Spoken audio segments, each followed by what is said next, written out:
desde que o George Bush decretou a guerra às drogas em 1970, e foi considerada uma política não muito adequada de enfrentamento às drogas, talvez tenha represado um pouco a pesquisa e o desenvolvimento do uso dos derivados da maconha, o seu uso medicinal. Mas, recentemente, no Brasil, 3 de dezembro de 2019, os produtos à base de canabidiol foram liberados aqui para o uso medicinal no Brasil. Algumas pessoas cultivam em casa, esse cultivo é feito, inclusive, através de liminares de habeas corpus para crianças que têm epilepsias. O Faberê e o Flávio vão poder comentar sobre isso, mas é bom lembrar que é permitido o uso, não é permitido o plantio, só para deixar claro isso.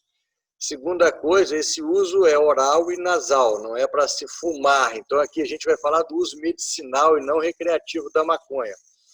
Nós vamos focar aqui, basicamente, 4 áreas de interesse, né? Vamos falar um pouquinho de cuidados paliativos, aí temos o Guzman, que vai poder dar um toque para a gente, temos a neurologia, alguma coisa também o Guzman pode falar de oncologia, ele tem experiência, e também na psiquiatria, distúrbios ou efeitos indesejáveis que possam acontecer com o uso medicinal da maconha, né?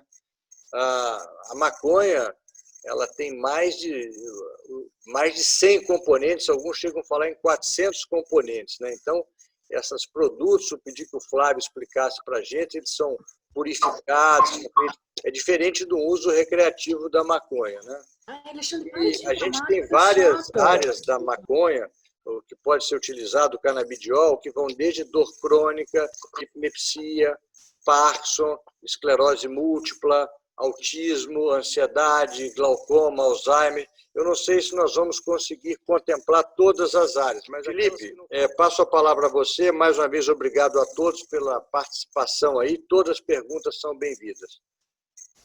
Quer apresentar o primeiro, por favor, Felipe? Doutor Flávio? Pois não, Cláudio. Então, boa noite a todos, muito bem-vindos. Vamos começar essa discussão que é bastante interessante. Vamos dar início na impossibilidade agora do Faveria. Vamos conversar com o Flávio, professor adjunto do Departamento de Clínica Médica PRJ, diretor executivo de pesquisa e de desenvolvimento da Health Medicine, Cannabis Medicinal. Fique à vontade, por favor, Flávio, com a sua exposição. Você tem 8 minutos para falar e depois o Cláudio vai tecer alguns comentários, viu? Eu acho que a gente está vivendo um momento de mudança no país, né? Em relação ao acesso a esse grupo, que eu vou chamar de grupo farmacológico. E eu acho que esse assunto, eu fico feliz de poder estar tratando esse assunto com a seriedade que esse assunto merece, né? Então, o meu papel aqui hoje vai ser expor as evidências científicas, primeiramente em relação ao tratamento da doença de Parkinson. Eu vou pincelar um pouco, acho que a questão da epilepsia a gente pode deixar para a discussão durante as apresentações, e também eu vou falar sobre o papel da cannabis medicinal no tratamento, na oncologia e nos cuidados paliativos. Bem, o que a gente sabe sobre a cannabis, né? Que as principais cepas de cannabis, elas são duas, né? A cannabis sativa, que tem maior concentração de THC, o que nós chamamos de delta-9 tetraído-canabinol, e a cannabis índica, também conhecida como hemp, né? Que possui maior teor de canabidiol. O que nós sabemos sobre essas plantas, né? O uso da cannabis ele é milenar, né? Ele vai desde da região asiática, passou pela Rota da Seda, entrou no Oriente Médio e ele foi trazido para o Ocidente através de um médico britânico. No início, no final, digamos assim, do século XIX, né? A cannabis ela tem mais de 450 substâncias, sendo que 120 a 150 substâncias elas possuem apenas carbono, hidrogênio e oxigênio, né? É o que nós chamamos de fitocannabinoides. Os 3 fitocannabinoides mais estudados são o THC, o CBD, o canabidiol, que é o que está mais em voga hoje, que está acontecendo uma explosão de pesquisa em relação ao canabidiol, o CBG, que é o canabigerol, também que tem já bastante evidência pré-clínica do uso, E outros canabinoides, que nós chamamos de canabinoides menores, que também são estudados para diversas indicações. Mas, de alguma maneira... Bem, o que é o sistema endocannabinoide? Né? O sistema endocannabinoide, ele foi descoberto, né, esse emaranhado de conexões foi descoberto nas últimas 3 décadas, através, primeiramente, dos que nós chamamos de receptores canabinoides, que foram clonados no início da década de 90. Esses receptores são basicamente de dois tipos, que nós chamamos de receptores CB1, que são bastante expressos nos núcleos da base. Daí a importância que isso tem ganhado em relação aos estudos de movimento. E os receptores CB2, que estão muito expressos no sistema nervoso periférico e também estão expressos no sistema imunológico. Então, também tem ganhado muita importância em relação a doenças neurodegenerativas, doenças inflamatórias, doenças autoimunes. Né? Faz parte desse sistema endocannabinoide que nós chamamos de endocannabinoides. O que são isso? São moléculas endógenas que são capazes de ativar esses receptores nos diversos tecidos.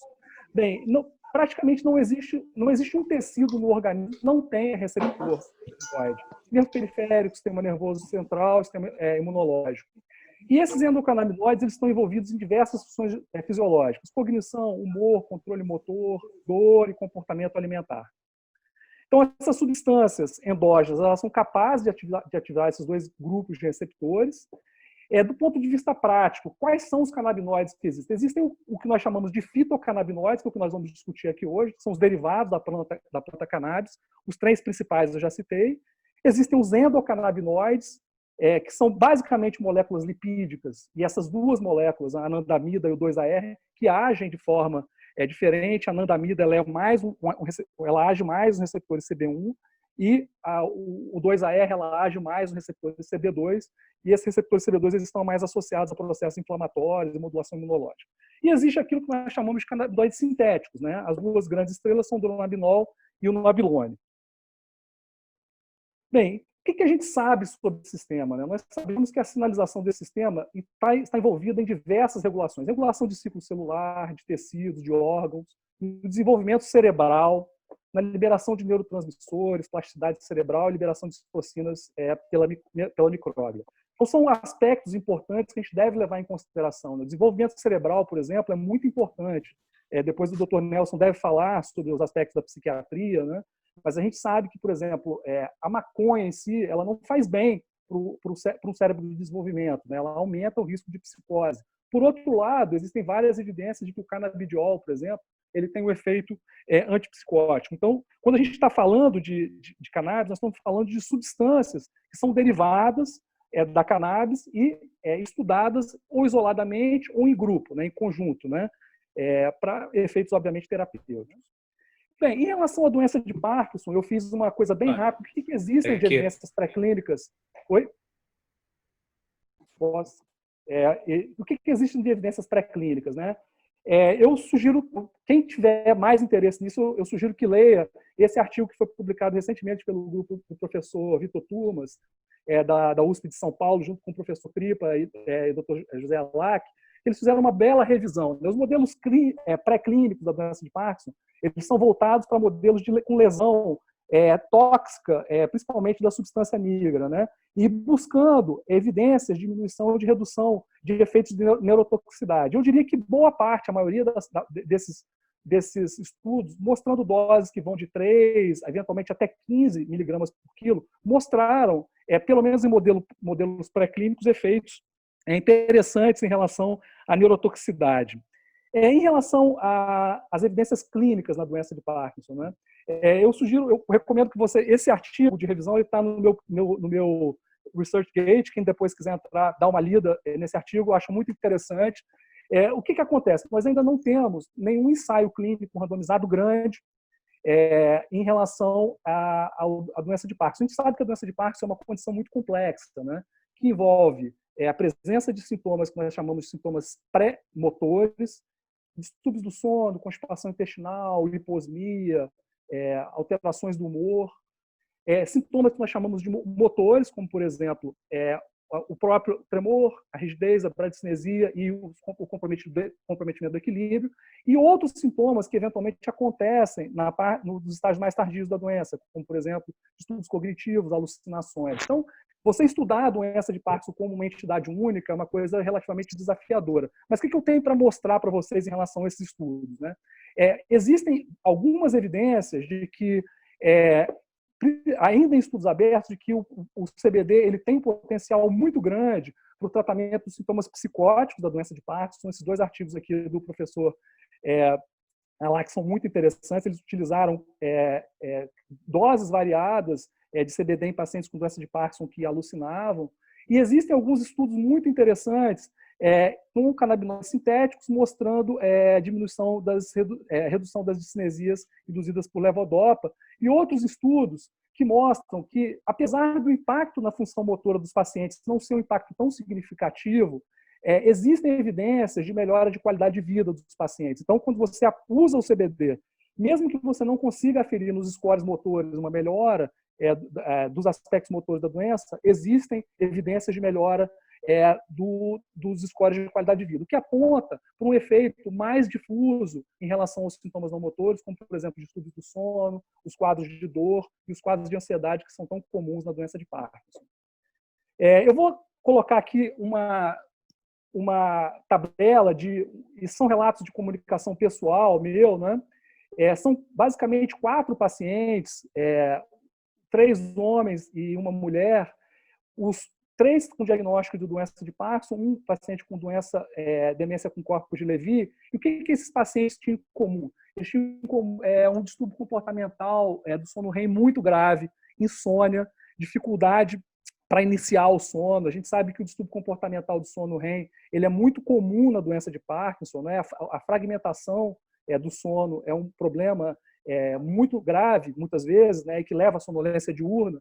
E esses 4 pacientes eu tratei com apresentações diferentes do canabidiol, alguns com um pouquinho de THC, os pacientes mais jovens que apresentavam melhor cognição, os pacientes mais idosos com alteração de cognição com CBD puro, e eu observei melhoras importantes em relação ao distúrbio comportamental do sono REM e a qualidade do sono. Bem, vocês podem olhar inicialmente e falar, mas isso é uma experiência pessoal. Sim, é uma experiência pessoal, mas ela tem base na literatura. O que eu estou mostrando para vocês é basicamente uma repetição de um artigo que foi publicado em 2014 pelo grupo também do professor Chagas, da USP, que ele mostrou o papel do CBD no tratamento do distúrbio comportamental do sono REM grave dos pacientes, aqueles pacientes que caem da cama, que gritam, têm um sono muito agitado, em doses que variam de 75 miligramas a 300 miligramas por dia. Então, parece realmente o canabidiol na doença de Parkinson tem um efeito muito significativo em relação aos distúrbios do sono. E quais são as perspectivas, né? As perspectivas eu acho que são muito amplas, né? Eu diria hoje que se a gente puder fazer uma lista de potenciais efeitos dos canabinoides na doença de Parkinson, eu diria que os distúrbios do sono e a psicose elas estão em primeiro lugar, e também um papel na ansiedade. O papel nas discinesias e o papel do declínio cognitivo ainda não está muito bem estabelecido, e eu diria que o papel neuroprotetor ainda nós estamos muito longe ainda de provar que se existe realmente um papel neuroprotetor.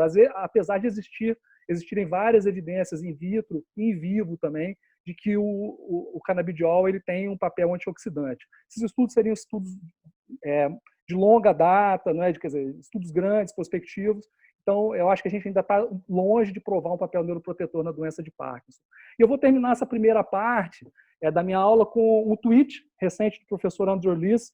Eu peguei esse tweet dele, eu sigo ele no Twitter, e ele escreveu exatamente isso aqui, que é uma coisa que eu acho muito interessante. Para quem não conhece o professor Andrew Lees, ele é o maior pesquisador do mundo em doença de Parkinson.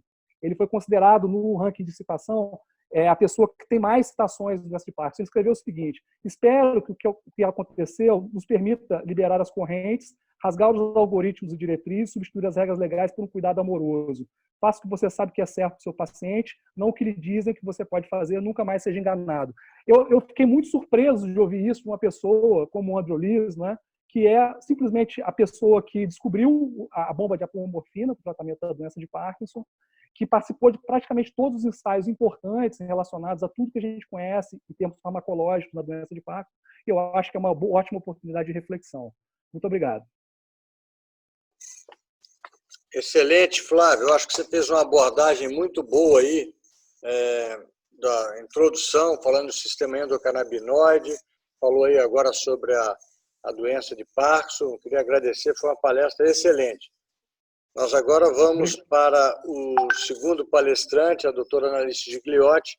Eu vou pedir que o doutor Felipe Guzman faça a apresentação dela, por favor. Analice, bem-vinda, obrigado pela sua presença. Analice é médica, psiquiatra, chefe do setor de dependência química da Santa Casa do Rio e diretora da clínica Espaço Cliff. Analice, então, fica à vontade. Não sei se... Então, queria me apresentar. Primeiro, eu queria agradecer muito a você, Cláudio, por ter me convidado. Queria agradecer a todo mundo que está aqui. Dizer hello para todos os amigos que estão aqui, o Walter, o Arnaldo, o Nelson e todos os outros mais, que eu não posso aqui ficar citando um a um. É um prazer imenso falando, uma honra imensa estar junto com esse pessoal todo de tão alto gabarito. Então, vou falar um pouquinho sobre cannabis e canabinoides no tratamento dos transtornos por uso de substâncias. Maconha medicinal, cannabis e canabinoides no tratamento do transtorno por uso de substâncias. Fala um pouco sobre as mortes por uso de drogas. Por ano, isso aí foi um dado do World Drug Report de 2019, 585 mil, esse é o World Drug Report de 2019, que cita 2017. 600 mil pessoas morrem por uso de drogas ilícitas. Este ano, até agora, aproximadamente 4 milhões e mais de pessoas morreram por uso de álcool e tabaco. Este ano, até agora, 570 mil pessoas morreram de Covid. Isso é para só vocês terem uma ideia do impacto das mortes por uso de drogas. Isso não citando drogas lícitas como benzodiazepínicos, por exemplo.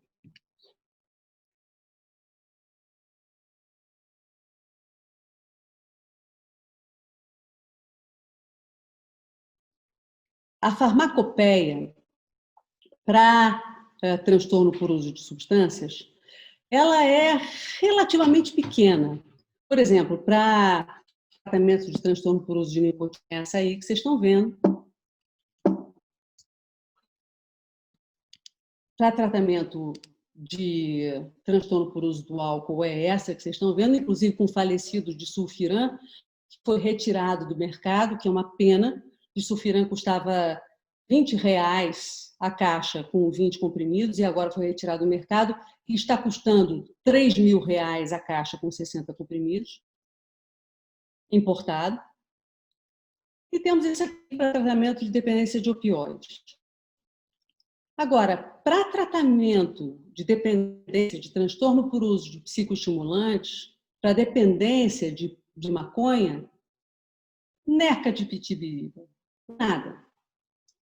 Então, a gente fica, todos nós, todos os especialistas em transtorno por uso de substâncias, nós ficamos muito a ver navios, assim, sem ter muito o que fazer. Então, todos os esforços são necessários para que se possa encontrar alguma coisa tão eficaz quanto as terapias de reposição contínua, quanto o Champix para tratar.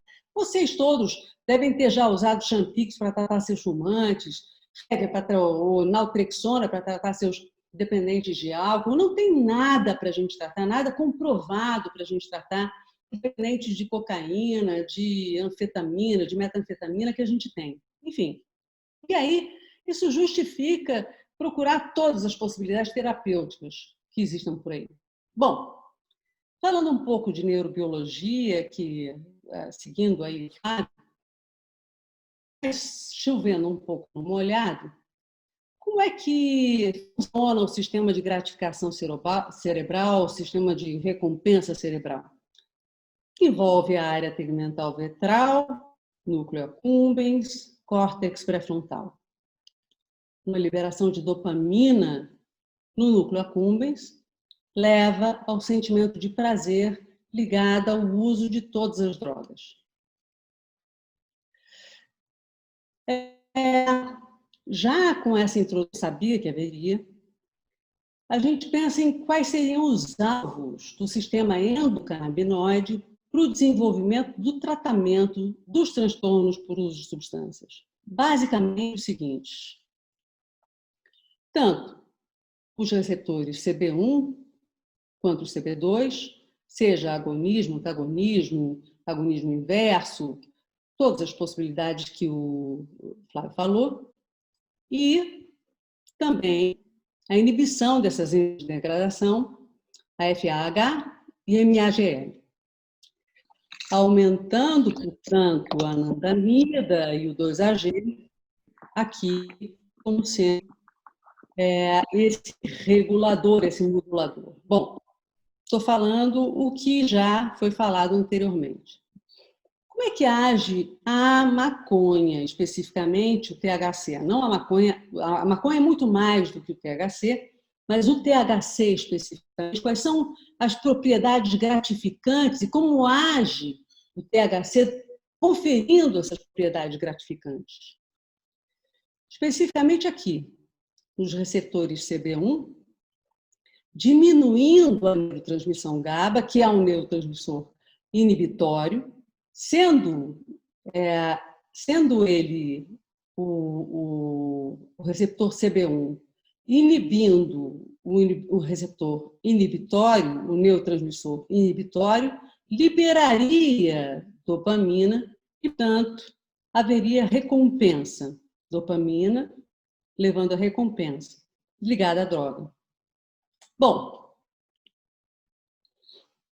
passando para os estudos, eu tinha aqui uma série de slides falando de estudos pré-clínicos com vários terpenos e outros inibidores de FAH e coisas que podem ser interessantes para transtorno por uso de substância, mas eu resolvi focar especificamente em fitocannabinoides, que eu acho interessante, particularmente nos estudos clínicos. Falando uma coisa que também já foi falado, o uso de THC, esse foi um estudo do Lancet, lançado recentemente, há pouco tempo, mostrando que o uso de THC, seja endovenoso ou inalado, e eles não conseguiram fazer isso. Foi uma meta-análise, né, de estudos, e meta-análise é uma coisa bastante relevante.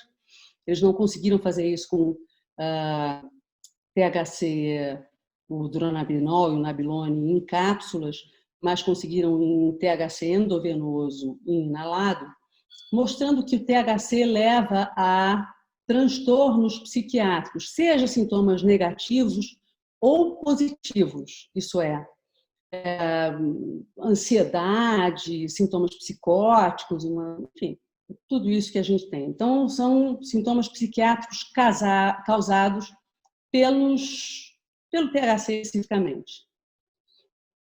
Mas nós também sabemos, também foi falado isso, que o THC e o canabidiol têm efeitos opostos no cérebro humano. O canabidiol age literalmente de maneira inversa ao THC. Ele é um protetor do THC, e eu acho que isso que eu estou falando aqui para vocês é fundamental. THC e canabidiol, o THC é um protetor, o canabidiol é um protetor do efeito do THC. Efeito deletério à saúde mental. Recentemente, há pouco tempo, foi lançada a revisão Cochrane, mostrando qual é o tratamento farmacológico que tem maior evidência para farmacoterapia de dependência de cannabis. E no final eles concluem o seguinte: a evidência é suficiente para indicar que preparações contendo THC, gabapentina, tem um potencial terapêutico e mais pesquisas são necessárias. Antes disso, eles disseram o seguinte, eu não botei aqui. Antes disso, eles dizem o seguinte: na de Pitibiriba não tem nada que a gente possa dizer, nada. Nada funciona. Mas há evidências de que THC e gabapentina possam ter potencial e que mais pesquisas são necessárias. Ok. Canabidiol. Não tem essa coisa de dar barato que o THC tem. Analise. Canabidiol. Baixo potencial de abuso, poucos efeitos subjetivos. Maravilhoso. Nenhum efeito. Nabiximols. Parece reduzir, que é THC com CBD, reduz o centro de abstinência, aumenta o retorno do tratamento, mas não melhoram as taxas de abstinência. Tem um estudo interessante mostrando que não melhora a taxa de abstinência, mas que, curiosamente, nesse estudo, reduz o consumo em gramas de THC, de maconha. Epa, aconteceu alguma coisa aqui. E a maconha medicinal, para terminar? A maconha medicinal. Porque, para mim, maconha medicinal é maconha medicinal.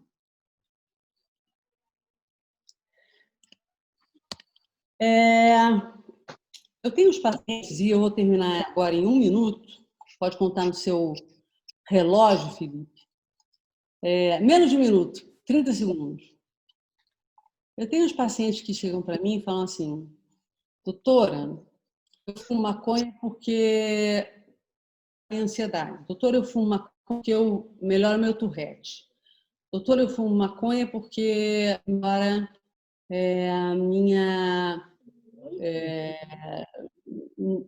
minha depressão. Doutora, eu fumo maconha porque... Enfim, os mais diversos motivos.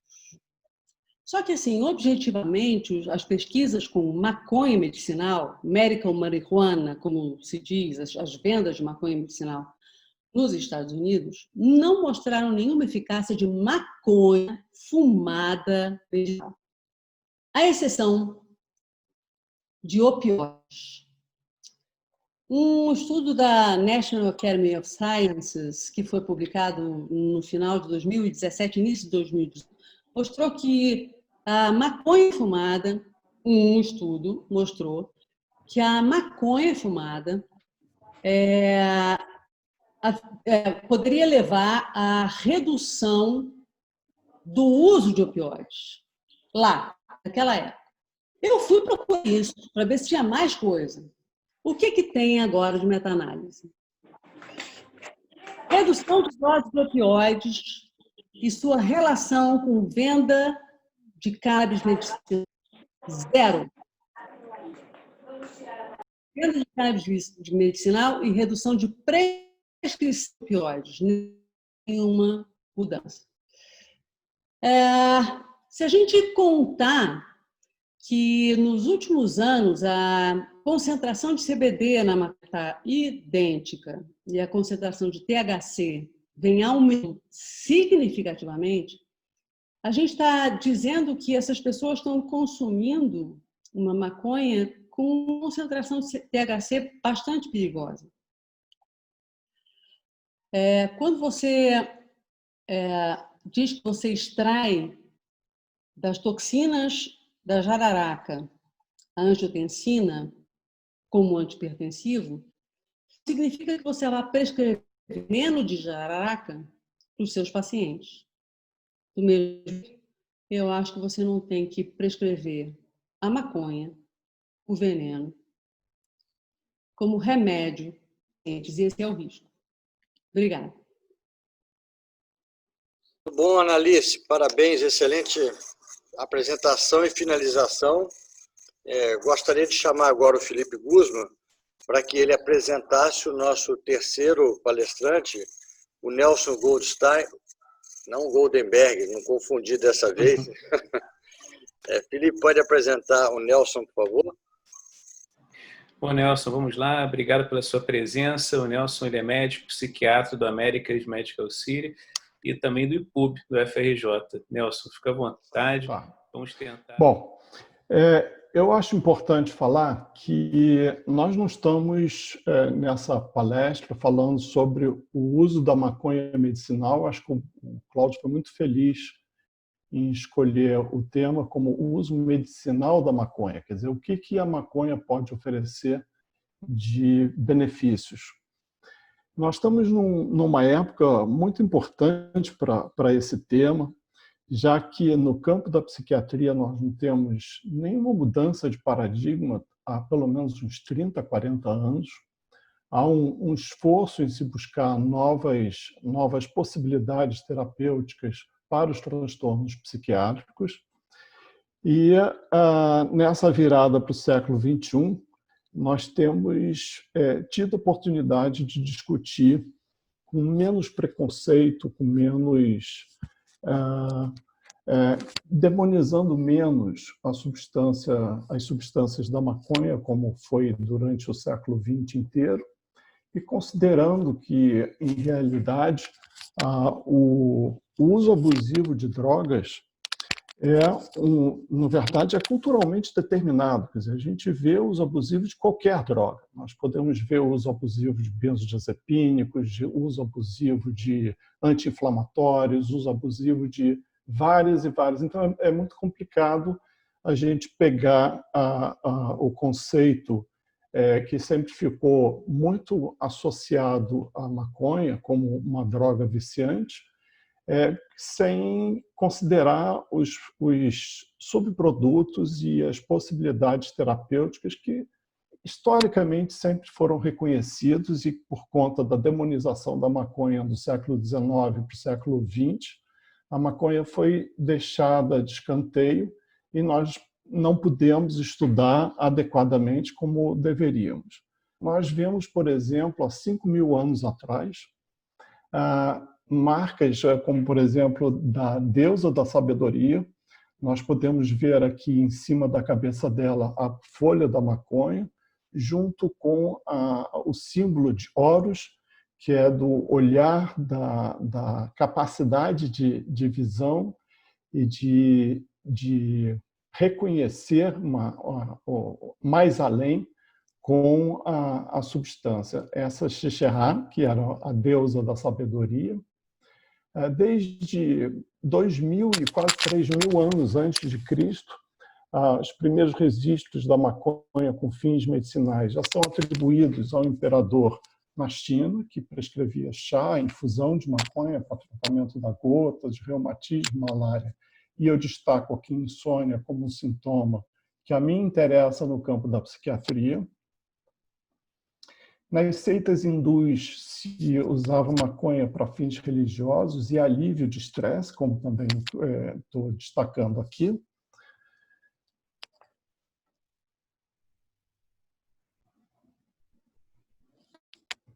E médicos da antiguidade já prescreviam maconha para tudo, desde o alívio da dor de ouvido, dores de parto, e também advertiam para o uso excessivo da maconha, que poderia provocar impotência, cegueira, alucinações e ver demônios.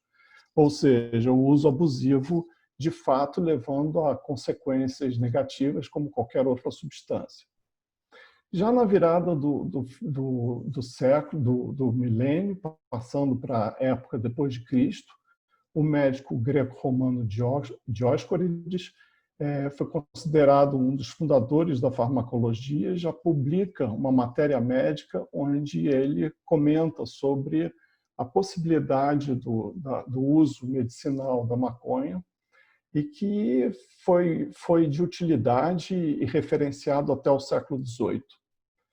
Já no Oriente Médio, há séculos, a maconha medicinal é estabelecida como tratamento, como já foi falado, e é mais conhecido atualmente para a epilepsia. Em 1700, a maconha foi trazida ao Brasil pelos mercadores de escravos africanos, ainda durante o período colonial, para diminuir a incidência de suicídio nas naus negreiras. Eles reconheciam que a maconha poderia aliviar o comportamento autodestrutivo que muitos devem saber que 1/3 da população das Naus Negreiras se suicidava.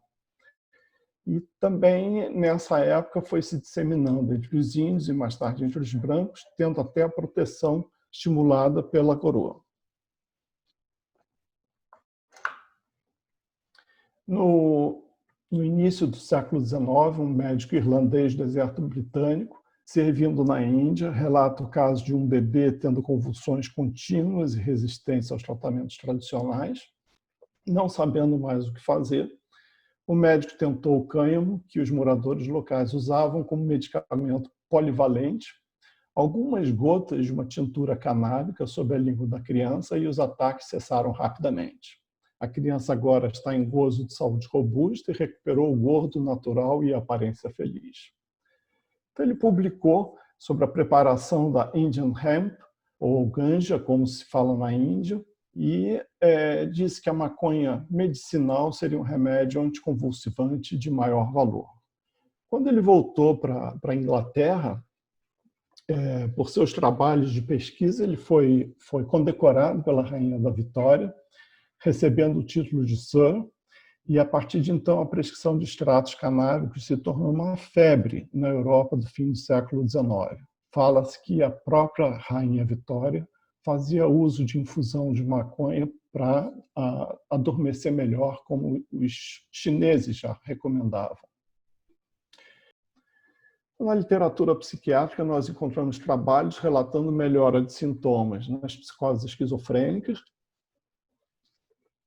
nos transtornos de ansiedade, nos transtornos obsessivo-compulsivos, na síndrome de Tourette e no autismo infantil. Na depressão, no transtorno bipolar e outras condições, não há bons relatos a respeito dos resultados. O importante é que a gente deixe de lado ideologias e possamos nos guiar por evidências científicas, como que nós já vimos em vários outros momentos, a ideologia contra evidências científicas, impedindo o retorno do uso de eletroconvulsoterapia na prática clínica, porque estava muito associado a uma época em que a psiquiatria era muito rude e muito complicada. A reincorporação dos derivados de anfetamina, cujo mecanismo de ação é semelhante ao da cocaína e que hoje todos nós sabemos dos benefícios que eles podem ter em muitos quadros clínicos, o uso e abuso de psicoestimulantes, de benzodiazepínicos, de antidepressivos, inclusive. Então, por que não buscar os efeitos dessa droga para transtornos de ansiedade, já que o uso crônico e continuado de antidepressivos e antipsicóticos geralmente leva a graves efeitos colaterais no longo prazo? Síndromes metabólicas, doenças coronarianas, disforia e distúrbios de comportamento, diminuição da libido e até mesmo diminuição da substância cinzenta, no caso do uso contínuo e pesado de antipsicóticos, no uso continuado com doentes psicóticos esquizofrênicos ou mesmo para transtornos de ansiedade de uma maneira geral. Bem, fui sucinto, basicamente era isso que eu gostaria de falar e vamos então em frente. Parabéns. Obrigado. Eu vou pedir que o Dr. Felipe Guzman faça uma breve colocação aí sobre o uso medicinal da maconha na área dos cuidados paliativos, que é a área principal de atuação do Felipe, embora seja também geriatra. Felipe, por favor. Cláudio, obrigado. Queria agradecer a todos os palestrantes também, aprendendo muito. Nesse tema eu sou um aprendiz, né? Estou ainda estudando bastante. E no cuidado paliativo, só para a gente entender assim, o objetivo maior do cuidado paliativo é a promoção da qualidade de vida, para prevenir e aliviar sofrimento. Sofrimento de ordem física, psíquica, social e espiritual. A cannabis ela pode atuar em sintomas físicos e sintomas emocionais. O cuidado paliativo a gente separa basicamente em 3 fases da doença, sendo a fase inicial, a intermediária, a fase terminal. Na fase terminal não tenho qualquer preocupação em lançar a mão dessa droga, porque às vezes nem dá tempo do doente criar os danos, a dependência dessa medicação. Então, eu estou começando a prescrever mais, tendo experiências maravilhosas. Acho que não é aqui, a gente não quer fazer aquela evidência do como eu trato, da minha casuística. A gente sabe que não é o melhor nível de evidência. O que eu posso dizer é que eu estou buscando conhecer, porque como o mercado é vasto e como o Brasil liberou a importação da cannabis, inclusive um laboratório nacional já está fazendo canabidiol puro, sem associação com THC. Então, do final do ano passado para cá, ficou muito mais fácil a prescrição. Você tendo contato com algum laboratório, alguns laboratórios, ou você buscando referências até do nacional, que tem uma facilidade maior na comercialização, você consegue, estudando, você vê diferentes fórmulas, seja de 50 mg por ml, 100 mg por ml, e você vai avaliando qual a droga que se encaixa melhor no seu perfil de prescrição. No caso do cuidado paliativo, os sintomas muito prevalentes que a gente tem, que são a dor crônica, a caquexia, na anorexia, na fase terminal, o indivíduo perde muito interesse em se alimentar, tanto na doença neoplásica quanto no idoso com idade avançada, mesmo assim, eliminando os efeitos colaterais de drogas que podem oferecer anorexia, o canabidiol pode ser muito interessante, especialmente que tem o THC associado. Então, muita gente fala assim, o canabidiol é muito bom, vou passar então para anorexia. Mas eu preciso saber que tem que ter um componentezinho do THC, senão não vai ser tão estimulante do apetite assim. E fica uma ansiedade muito grande na família, né? Puxa, ele não quer comer de jeito nenhum, então pode ser um uso interessante daquela senhora com idade avançada, uma fragilidade terminal, e pode ter algum benefício, inclusive, na sensação de bem-estar, né? Algo que está me sendo muito útil. Eu reforço as palavras do Nelson na exposição dele. Quantas drogas para manejar o distúrbio comportamental e os seus efeitos colaterais danosos, né? A memantina mesmo foi uma droga que subiu, teve uma grande ascensão na geriatria, tudo geriatras prescrevendo memantina, não porque a indicação maior são as alterações comportamentais, principalmente na demência moderada avançada. E agora a gente está vendo uma droga que daqui a pouco vai ser proscrita. É uma droga que tem muito mais efeitos colaterais e não se justifica tanto assim. Se você vai avaliar, eu particularmente tenho usado cada vez menos a memantina e principalmente para os distúrbios comportamentais, eu estou adorando os benefícios que eu venho encontrando com o canabidiol em associação com o THC. Então, repare que interessante, aquela ansiedade, aquela agressividade da demência terminal, da demência avançada, da demência moderada, aquele indivíduo que ainda tem alguma independência, tenta agredir o familiar, já tentou de tudo, já até anticonvulsivante para tentar modular essa alteração comportamental e nada, e faz efeito colateral do anticonvulsivante. Caramba, canabidiol com THC vai titulando devagarzinho e alguns doentes estão tendo uma resposta maravilhosa. Isso, quem ganha é o doente, quem ganha é a família, que consegue conviver com esse idoso ainda em casa sem precisar institucionalizar. Então, a gente precisa abrir a mente, abrir o coração, que é uma droga que pode trazer muitos benefícios, né? Claro, a gente precisa estudar, porque existem os danos também. E que danos podem ser esses? E o princípio da geriatria é o princípio básico de começar com doses baixas, não é isso? E progredindo lentamente. É o que eu faço. E não costumo ter grandes problemas assim. Então, a minha sugestão é escolher uma fórmula que se encaixe mais no perfil. E, no meu caso, os sintomas que têm mais benefício, eu posso dizer com muita tranquilidade, eu coloco em ordem de prioridade para mim aqui, são as alterações comportamentais, que é a minha principal indicação, em segundo, a anorexia, e em terceiro, a dor crônica. Não tenho grandes expectativas, como alguns estudos colocam, benefícios cognitivos no Alzheimer, até tem relato de família que percebe isso, mas eu ainda não me emociono. A minha emoção são basicamente nesses 3 sintomas que eu comentei com vocês.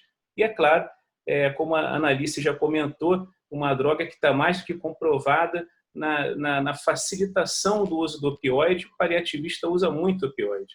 Então, se a gente começa a perceber efeitos colaterais, intoxicação ou a dificuldade de rodar o opioide, o canabidiol pode ser interessante também para potencializar a analgesia, principalmente na dor do tipo neuropática. E muita neoplasia faz isso. Que analgésico é muito bom para aquele idoso que tem dor crônica com artrose? Existe. Então, a gente precisa estar aberto a opções que tragam ajuda para o doente, e essa é a minha maior preocupação. Muito obrigado, Cláudio. Acho que basicamente era isso que eu queria falar e dizer que fiquei muito feliz com a exposição de todos, já me enriqueceu muito essa noite. Excelente fala, Felipe. Você, como sempre, brilhando aí, obrigado. Eu vou passar a palavra para o Flávio, que ele vai falar um pouco